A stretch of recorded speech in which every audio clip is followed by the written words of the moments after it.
Welcome to the Data Strategy Show. My name's Samir Sharma, and I'll be your host for the next 60 minutes. My guest today is the brilliant Joe Reis. He's a recovering data scientist, a data architect, and data engineer, helping companies build a solid data foundation. I hope you enjoy this episode. Please do like, share, and comment. Thank you. Joe Reis, welcome to the Data Strategy Show. Really great to have you, Joe. Hey, thanks for having me on. It's a pleasure. Absolute pleasure. Listen, Joe, tell us a little bit about yourself. Yeah, so I'm a recovering data scientist, notoriously by now. Been in the data space for around 20 years. So kind of covered the breadth of analytics, data science, data engineering, and so forth. And now I run a data consulting firm called Ternary Data. So we specialize in helping companies evaluate and choose and learn how to implement best of breed cloud data architectures. So great. Awesome. So listen, Joe, I think, the first line of your intro was interesting to me. Tell me, what is a recovering data scientist? I'm baffled. Yeah, it's, well, I'm equally baffled too. It should be, it's one of those monikers I think gets a lot of attention. Maybe it's clickbait, maybe it's not, either way.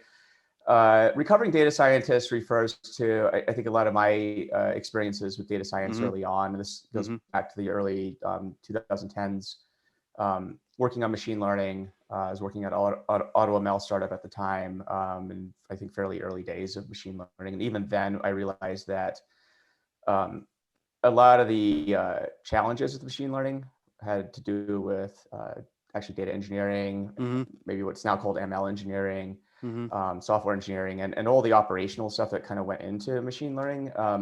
And so at the same time, I think the ascendancy of data science was on the rise. That's redundant, but data science was ascending in popularity, and there was a lot of hype, right? Like data science is like the coolest job of the 21st century. The sexiest job, they said. Sexiest job, right? Yeah. So yeah, and I kind of looked at it and I was like, I kind of disagree with that. I think that there's maybe the impact of data science is going to be, have some great outcomes for the 21st century. But I guess I was fairly contrarian early on, where I didn't feel like it was, a sexy job at all, actually, because most of the work I was doing ended up just being like data janitor work.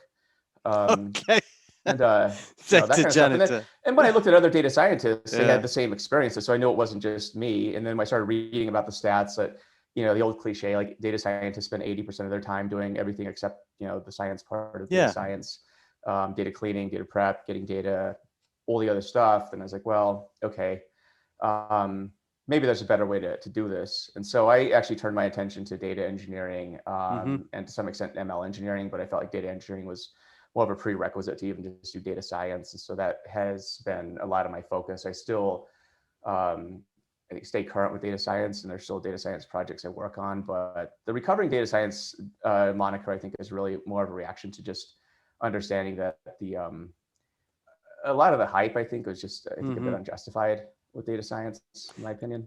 So. Do you think that hype still continues? Do you think that we're still, have this overbearing or overwhelming capacity to continue the hype around things like AI and the data scientists? Because you're talking about 2010, which is 11 years ago now, when it became the rage, as we were just talking. I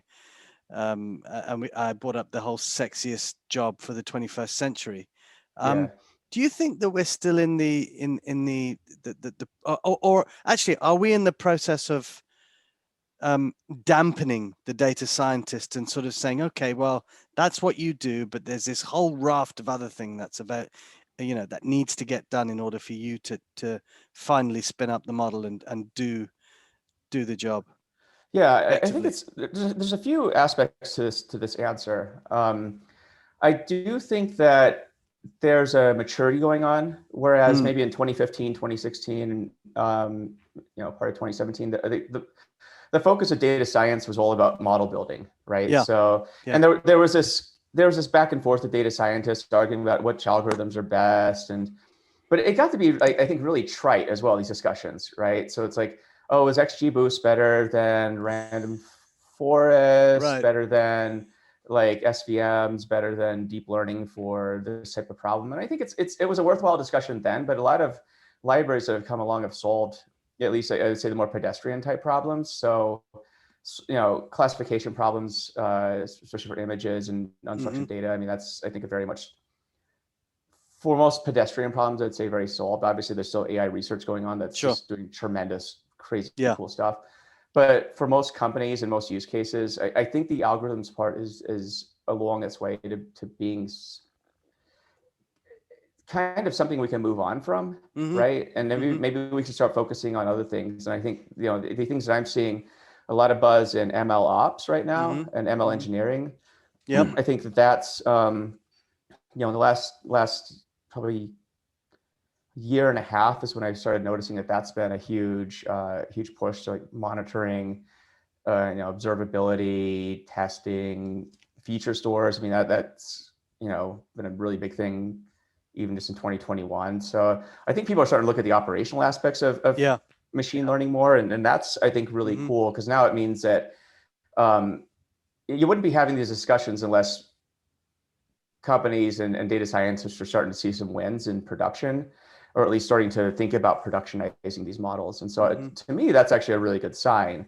At the same time, there's an interesting disconnect, I think, with data science curriculum, which I think kind of lags behind where industry is. And like that's still focused a lot on model building and all this other stuff, which I think, to some extent, especially with the ability to use pre-trained APIs or AutoML, I kind of, I think you need to understand how to make good models, but I don't think it needs to be, this hardcore obsession like it used to be, even a few years ago.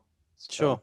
Now, quite a lot that you touched on there, and certainly I think from the operational activities, and you mentioned something around the area of productionization of models and making sure that the target view of the score or the outcome or the output, sorry, I should say the output of a model is absolutely in place and ready to be used, whether that's going into an app or whether it's going into some form of dashboard, for example, or what classification algorithm, or the next best offers, etc.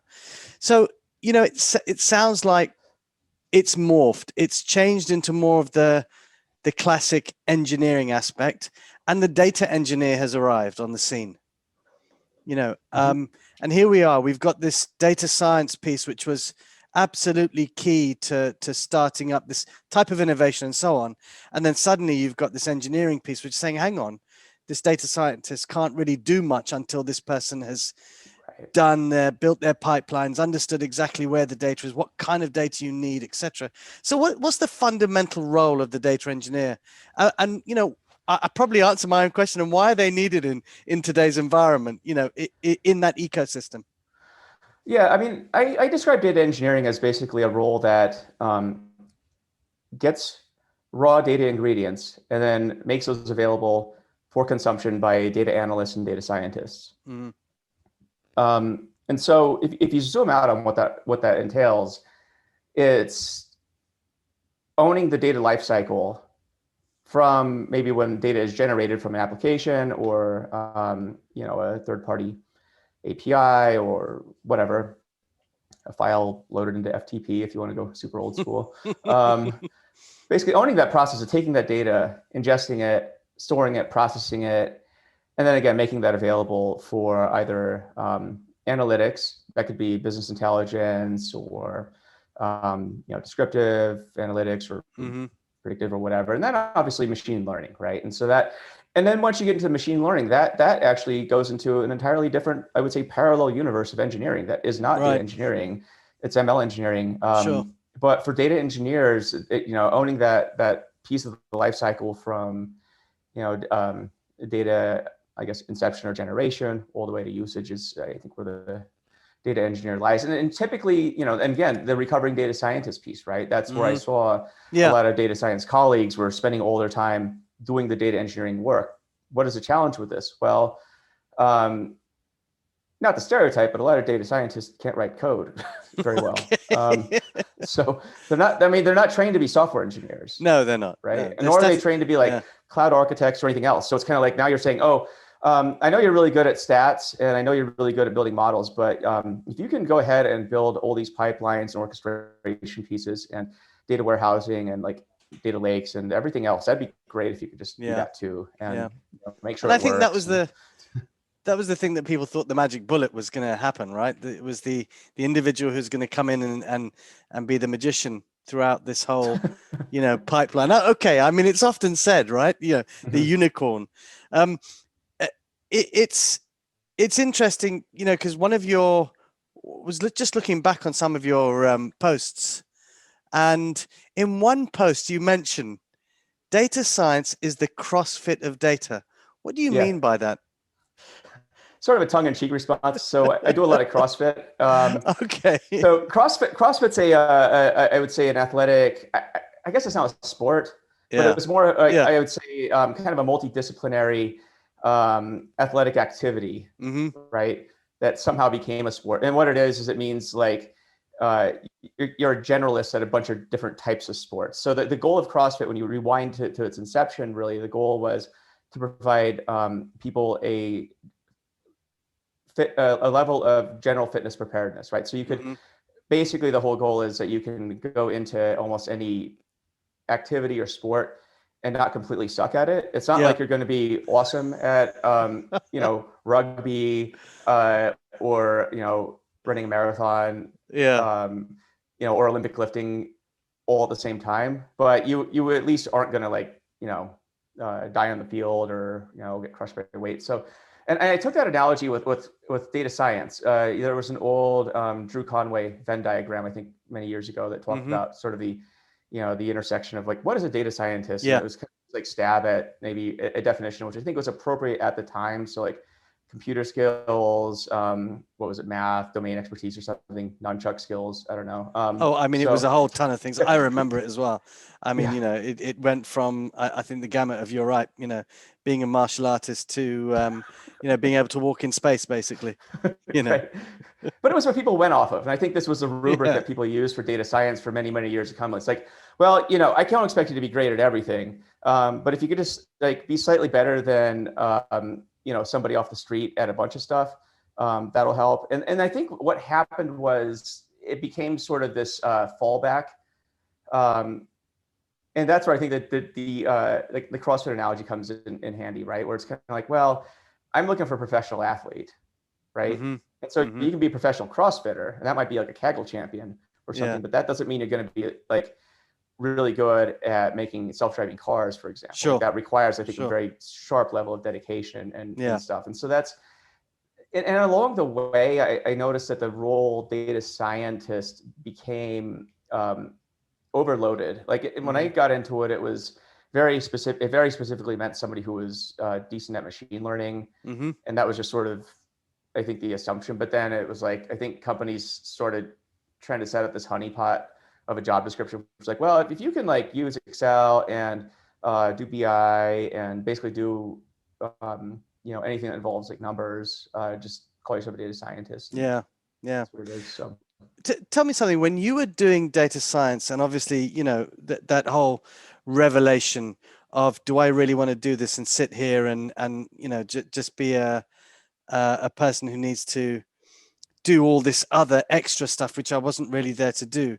What skills do you see that are lacking within the data science space that would help motivate data scientists now to become better at their craft, and be able to be more effective in the models that they build, but equally the outcomes that they're looking for? There's two threads to this. The technical thread is being really good at like learning, I think, just software engineering best practices, right? So even just like learning like basic object-oriented programming, like maybe functional programming paradigms, how to structure your code, things like inheritance. I mean, just basic, kind of one-on-one coding best practices and software engineering. I think that goes a long ways. A lot of the code I see is very, it's scripty, so it's kind of hacky. Not that there's anything wrong with that, but if you're trying to productionize stuff, it would help to, make it more robust so a software engineer or data engineer can work with you. I would also say that increasingly with companies moving their data architectures into the cloud, learning how to use not just the cloud technologies that you'll need to use for like maybe your data science role, but just understanding like the best practices of cloud um, usage and architectures and just how that cloud wants you to do stuff. Learning stuff like just basic security, permissioning, that kind of stuff. So, classic example is like a data scientist will set up like an S3 bucket, then just leave it open to the public, and Oh gosh, good idea, right? Or yeah, like setting up a server and leaving all your ports open to the public, like not a good idea, but this yeah, surprisingly happens a lot. Or yeah, like yeah, spinning up a database and then forgetting to lock it down. yeah. All these things are just like, just learn good hygiene in the cloud. And if you're on-prem, learn good hygiene there too. And Yeah. that's a technical thread that I see just a lot of where a lot of data scientists could, I think, level up and make a huge impact. The other thread is the soft skills end of things, right? So learning to talk to the business. Yeah. I think it's getting better, but I remember data scientists, I would see some of them basically kind of, almost shut down the idea that they were, accountable to any business outcomes. Wow. It's Okay. kind of, oh, I'm just going to make models and do my analysis, and that's just what I do. Lock me in a room and just, slide the pizza under the door, and I'll just keep making models. And unfortunately, it created this really siloed atmosphere. Yeah.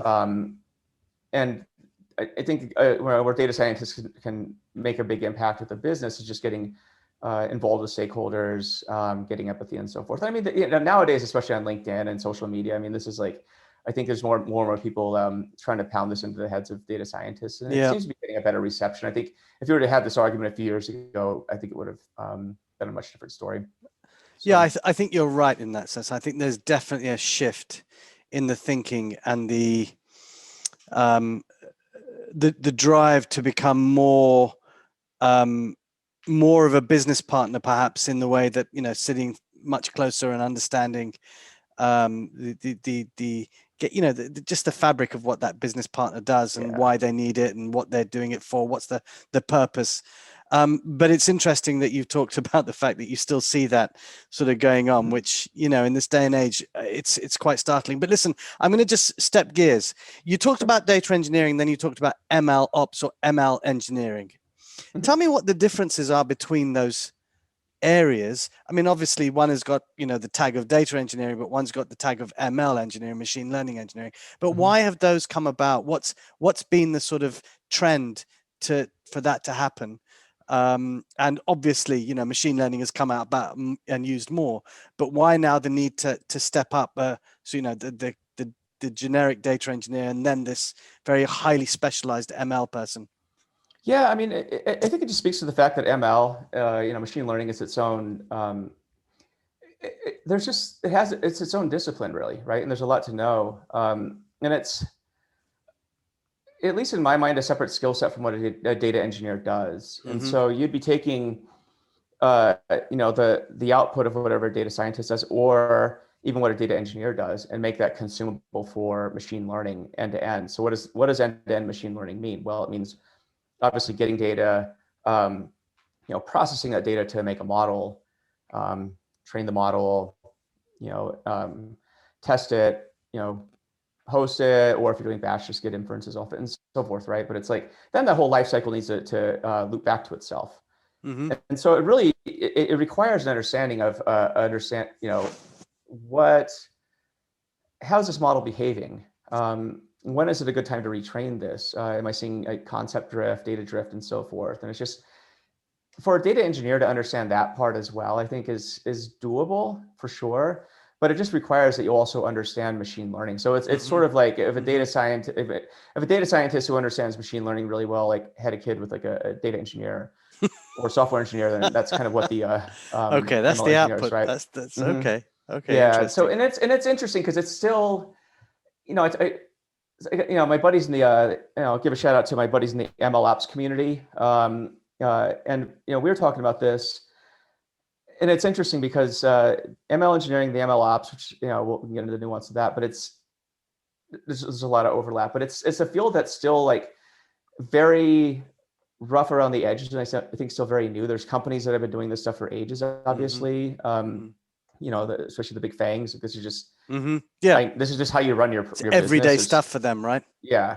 Like a software engineer is like basically a data engineer there, right? And an ML engineer. But but you're starting to see a lot of startups in the ML engineering space. And I would say in almost every niche, we're talking about observability, for example. I mean, there's like a half dozen to a dozen startups just in that niche alone, and then you keep extending that to every other sub niche. And then the clouds are getting into the action too. I mean, SageMaker just introduced a bunch of stuff a few months ago. It's, I think, a very cool MLOps framework, and GCP is doing the same thing. So is Azure. So everyone, I think, is now realizing that productionizing machine learning is important. But so I would say that that sort of is the distinction between data engineering and machine learning engineering. Like a data engineer may or may not really want to delve into that area of stuff, and that's going to be somebody else.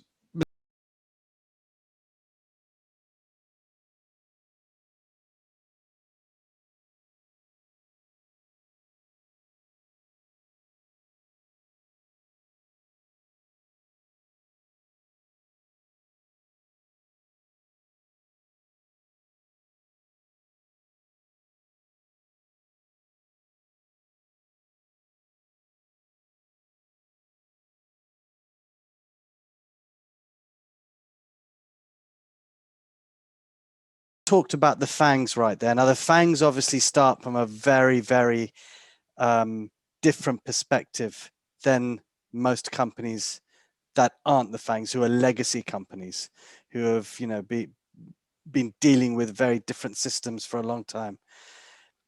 How do those organizations who have that legacy estate get over the humps to build better pipelines and get better insights? Because they're not fangs. They have an awful lot of on-prem cloud, or they're going to the cloud now. How do we start to sort of broker that? And what's the type of ecosystem that they need? And an ecosystem, I mean, yes, they may have a data warehouse, but do they need cloud? And what's the bit that they need to think about when they start to develop that strategy around cloud? And then what kind of teams do they need that will help them get there? I know we talked about data engineer, but what's often their challenges? I think the challenge in a lot of cases is organizational willpower is what I see. Interesting. Right. So it's maybe an executive saying, oh, well, we need to, start leveling up on data. We need to be data driven. We need to have a data strategy. Whatever that means. Right. And so then you step back, and then I think that's the first thing, is just understand, like, okay, so if you're going to make this investment, what are you planning to do with this? Like, what's the outcome you're trying to do? Like, my CrossFit coach, he periodically asks me, so I mean, what are you hoping to get out of this training? Right? Like, why are you putting in all this effort, paying me money? You just want to be a better data scientist. Right. Touché.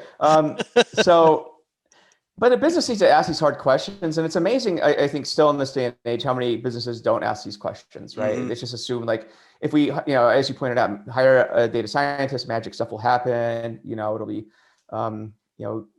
gumdrops and rainbow glade, and everything will be fine. And these typically end in absolute disasters, right? So, I mean, because what happens is, after a period of time, the investment is seen as being not worthwhile. Data scientist gets bored, data scientist leaves, and then you're back to square one, right? So I would say that that's the first ingredient, and just understanding that. Thankfully, I think, a lot of our mutual friends, work in this area and can provide, I think, really good data strategy, and help you just identify, okay, so what are some achievable goals given the data you have? That's the other piece too. Understand the data you have, and then what can you leverage with that data?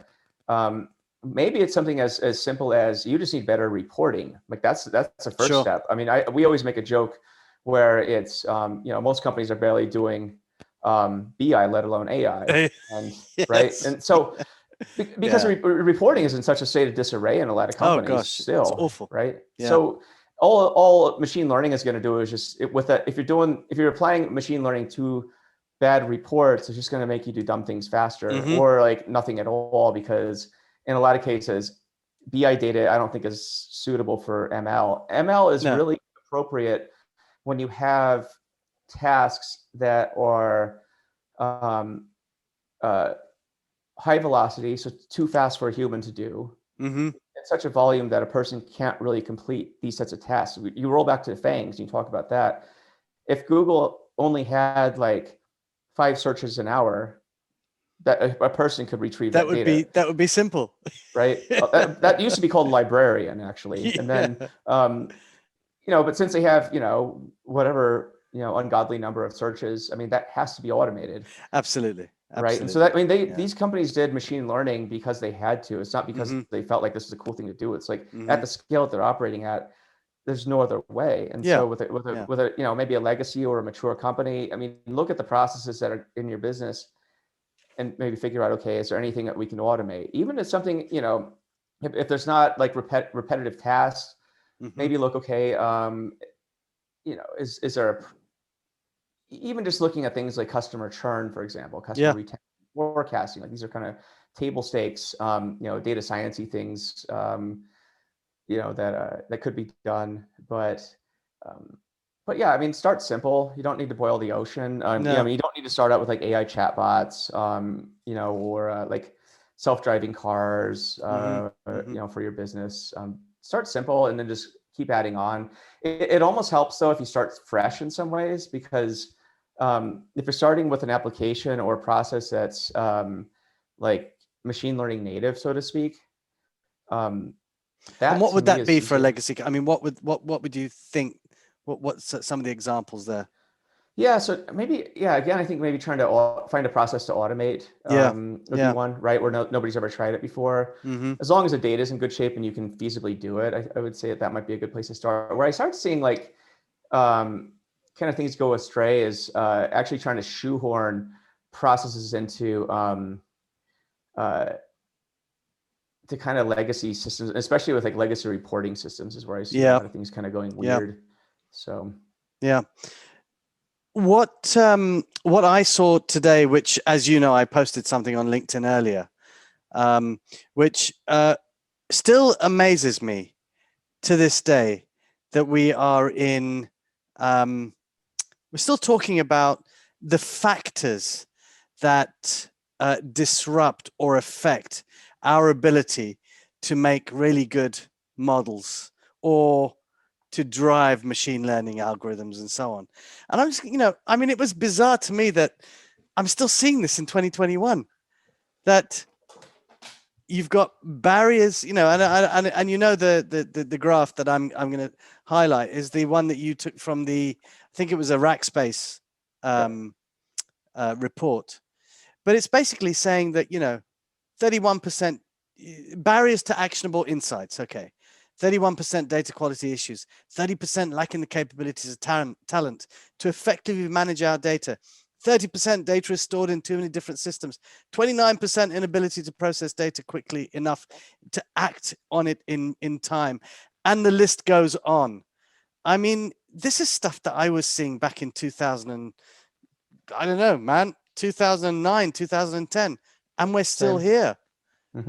It's one of those things that defies belief that we would still be in this situation today. What do you suggest are some of the things that organizations need to do to start overcoming these issues? Certainly from you talk about the ML ops, you talk about the way that the data scientists work and the data engineers. Is there something else? Is there a new kind of framework that we need to apply in order for this to these challenges will come up year in, year out to get over these humps? Yeah, I mean, the data quality I think was a big one in that report too. Yeah, right? It was. And you see the same thing in the ML ops space. And so, and because ML ops and ML engineering is like totally downstream from like the source data. I mean, I'm not sure how to solve this, because as you point out, this has been a thing for a really long time. I mean, even when I got my start, in the early 2000s, like data quality was a thing then that people were trying to address, and companies I worked for were trying to address it because they realized, like, if we can't get this data right, then, like, I mean, you're just going to have bad reports. Like, and so I don't know. I think it's top of mind, but I don't know. If it was that easy, it would be solved by now, right? So I think it's I think it's a behavioral issue as much as anything. Because this needs to be part of the data strategy. When a data strategist comes in, I think one of the first things that needs to happen is, just a data assessment, just to understand. Okay, so now that we've moved past the goals, what are we dealing with? Like, what are the data assets that we have? Are they usable? Are they not usable? And if so, what can we do about it? Because you're absolutely right. And the survey points us out. Like, if you can't fix this, I mean, just by pure, like, transitive properties, even, like, nothing else downstream happens. So it's bizarre. And yet companies will still hire loads of data scientists and throw them into the mix and not say, that's the thing. It's so I often look at this and I think to myself, okay, I think I know what the issue's been over all these years, i.e., companies have layered in technology on top of technology on top of technology. They've just chucked technology at the problem, and they've never really sat back and said, look, what's the better way now? As you quite rightly said, as a data strategist, I will go in and start to do the sort of assessment like factors and understand the lay of the land, what assets are there, what assets are of good quality, how can we use those assets, as you mentioned earlier, what's the value we can get out of them. But then I still got fundamental issues that I need to still fix, but I should be able to do that over time with a use case driven roadmap that allows me to do this stepping on and stepping off type of activity, where I know that I've got some data that's good, so I can use that for doing these kind of, getting these kind of outcomes. And once that data, which I had targeted for something else, is cleaner or at least more robust, I can start to layer that in. So there's ways of doing it, but I find it frustrating that we're still in this kind of territory many years later. I mean, I remember, you started 2000s, right? I started dealing with data at a black screen green writing, AS400s. I'm much older than you, Joe. So, COBOL programming. And, we didn't have many of these issues. They weren't there. The data was pretty good. I didn't have to worry about cleansing. So, going from that black and green screen, which, believe me, in 2002, I was working for a company which had black and green screen computers, and mainframes and so on. And we were still doing really good analysis and building insights. So it's kind of amazing for me to still see this happen. But how does that support, or is it down to the data engineers of today to try and fix as much of that as possible, or is it just unfixable right now? It depends on what systems you're talking about, right? So, and it depends who owns those other source systems. I think fundamentally it comes down to, one of the problems that I notice is when we're talking about data quality problems, right? If you go to the owner of that system, first thing is you got to be really careful about how you approach this, because that person might get defensive. Secondly, it's just the fact that everybody at a company has other jobs to do, namely the job they're hired to do. Data quality, because it was never a mandate, it's out of sight, out of mind. Right? Like I'm just doing my job here, right? Like, what do you want? Now you're gonna tack on this other thing I got to do. I mean, come on. And that's where I see a lot of the. I wouldn't even say it's resistance. It's just because there's no resistance. It's just that it falls flat because there's lack. When you talk about lack of organizational willpower, this is part of it. There's also a lack of value associated with it. I think there's a lack of value, right? Because you don't know, because if you're not putting a price on that outcome, right? And it's like, if I'm not getting paid any more money for this, and it's just going to make me do more work, then why the hell do I care? I'm going to do everything I can to avoid this. Yeah, and one of the things that we often do is to try and say, okay, if you're going to try and get this outcome for the business, this is your driver. You're not going to be. You'll probably get 10% of what you want because actually we're not dealing with the right data, or you might even that decision may go wrong because of the effects of the data quality. Yep. or that you have little governance, or that you have no data ownership, or that your systems are your data is siloed, and you've got duplicates and you've got multiples and you've got a lot of the issues that need to be sorted out. So I get it. I know it's a tough one, but I think it's got to be associated. But I think to answer your question, though, where does a data engineer fit into this? I think that a data engineer, if there are quality problems, the data engineer needs to bring these up, because it is a data engineer's responsibility to provide quality raw ingredients to a data scientist or a data analyst. And if they can't do that, I'm not saying the onus falls on them, because if the chain of custody of the data, is somebody else's responsibility, the data engineer needs to be, in that case, a diplomat, right? And then help the help the software engineer, perhaps, who owns the source system, or the IT department, understand, okay, look, I know this is going to be extra work, but we're making an investment. Let's just try and figure this out. It's going to make everybody's life easier at the end of the day. Those sorts of approaches, I think, do work, because the people upstream, right, if they don't understand that they have skin in the game in producing quality data, it's just human nature. Who's going to care? Like if I told you, look, and if I told you and like 100 other people, I really want you to do 100 push-ups a day, and you're like, why? That's stupid. Like, I'm not going to do that. Well, you're not going to do it, right? Yeah. So, but if you say, look, I mean, it's for a good cause, or we're doing this for a contest, and winner gets something. If somebody has a motivation, of course there's motivation, right? But there's an outcome that you're trying to get to. There's a purpose, right? That's the thing. Yep. That's what a lot of people tend to forget, that there is a purpose for these things, and that purpose needs to be understood along the chain, along that value chain. But listen, I just taking that segue from the data engineer again into something that I read. I think it was about 3 weeks ago. You posted something. I think it was just a quote. And what I liked about it was the fact that, when we started our chat, you talked about the recovering data sciences. But interesting, the article and the quote said there's a fall in data science jobs, but the opposite is happening in the data engineering space. I think there's a 15% fall in data scientists, and there's an uplift by about 40% in data engineering jobs. I don't know where that base is coming from, so I can't, but whatever that might be. Yeah. But if I'm studying today, and I know that you also teach as well, which I take my hat off to you for. Oh, thanks. If I'm in college, or if I'm sitting there and thinking, even if I've done my undergrad or whatever, and I wanted to become a data engineer, what core skills would you suggest that I start to train myself in? Yeah, it's definitely, I would say, software engineering certainly helps. Understanding databases really helps. I think not just understanding SQL, but understanding databases at like an atomic level, like how do they work and what are the different types of databases. Yep. If your school offers it, and is that moving more on from the data architecture, data architect piece?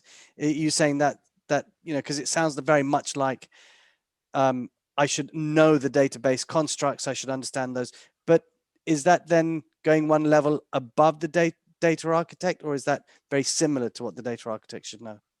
I think it's similar. I would say know what you need to do to like know the different paradigms for storing data, right? And especially in a cloud architecture. So like understand things like object storage.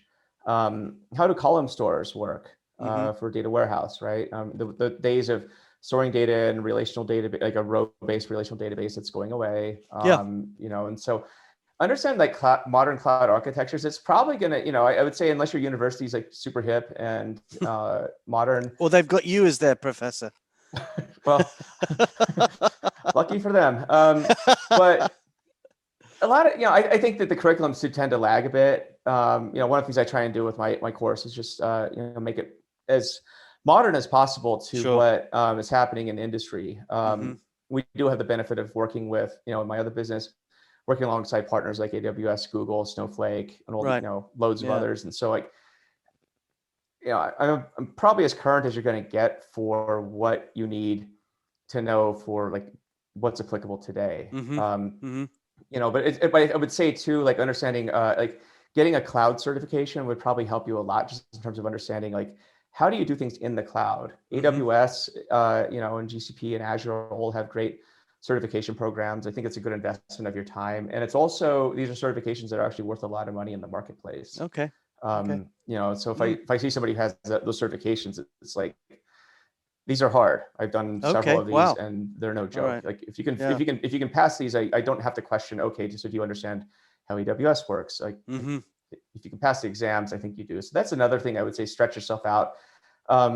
Go to meetups. And I know it's kind of a weird thing to say in the day of, right now we're filming this in COVID, and going to meetups could mean either a local event or it could mean a virtual event. Yeah. Either way, like you build your network and build a community of practitioners. I would say it's the other thing you should do, because things are changing so fast in data engineering, data science, ML engineering, that you really do need that community of people who's going to keep you abreast of the latest changes.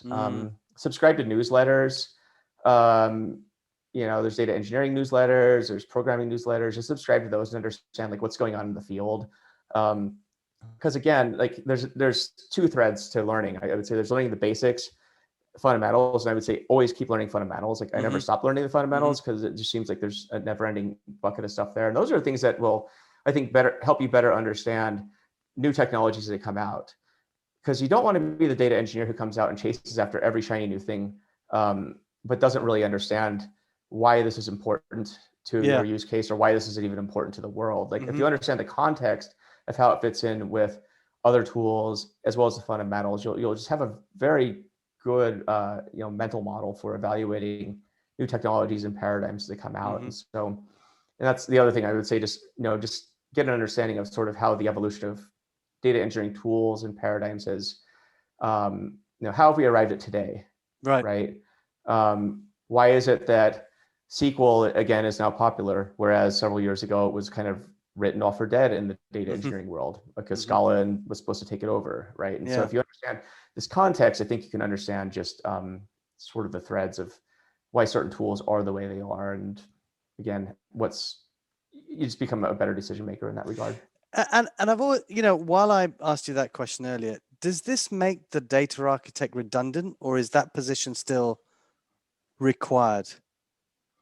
I think the data architect's role just keeps expanding, right? So it's, again, you've seen an explosion just in tool sets, practices, job descriptions, and and basically every piece of that data lifecycle. And we're talking like apps all the way to ML, pipelines and so forth. So I'd say a good data architect actually needs to understand every aspect of that, whether it's from like source systems and the things involved in ML engineering now, right? So I think a good data architect just isn't somebody who can evaluate, technologies at in this piece. Yeah, you really do have to understand the full picture.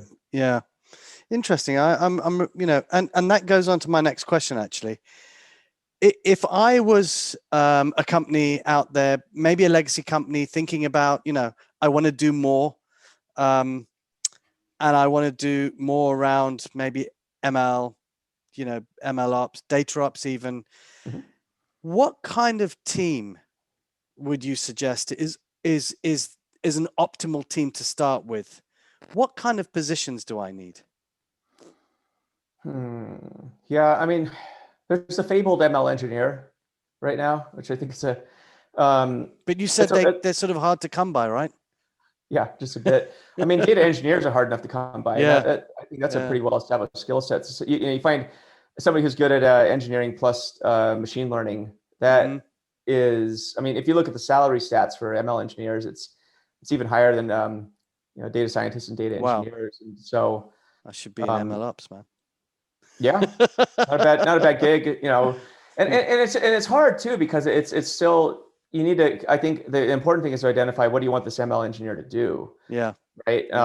Like what kind of pipeline do you want them to set up? And so one rubric I don't know if a rubric, but maybe a way of thinking about this is, if you're in AWS, go into SageMaker and just look at all the various toolings that they have now and just understand, okay, so like, what can I get away with here? And then who can manage this piece? Right. Is there somebody I Okay. can maybe train internally who could become an ML Yep. engineer if I can't find Yep. one, which, you know, given the demand, I would say good luck finding one. If you do, congratulations. It ain't easy. So, but is there somebody internally that I could train to at least manage this piece? Could, you know, could I get away with, say, maybe, you know, I've got some data analysts that are in the business and I've got some data scientists, and maybe if I start to sort of train one or two of those up in some of these tools, perhaps there might be some shift in the way that things are done generally, because as you said earlier, these are very difficult positions to fulfill, given the fact that they're, you know, people, it's so rare to find people now.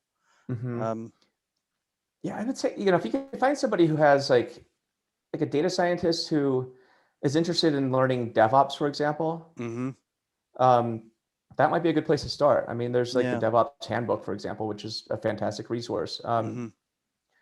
It's totally doable. I mean, a lot of these frameworks also are getting easier to use. Yeah. So it's not like you have to be some, you know, code ninja or something to use them. I just think you need to more just better understand, you know, ideas around like reproducibility, you know special Snowflake architecture, and just understand kind of best practices around DevOps. And that could probably go a long ways, but it depends on what you're trying to do. Yeah. It all depends around the use case. Absolutely. Yeah. So listen, Joe, final words. Where can people find you? Where they can connect with you? Sure. Where can they come on your course? Because I'm sure that, you know, such a modern day course would be brilliant for people to get on. Yeah, so you can find me. I actually axed all of my social media except for LinkedIn. Oh, wow. Yeah. I Too got much. tired of it. Yeah, the mental overload or just ridiculous posts, I think, just got to me.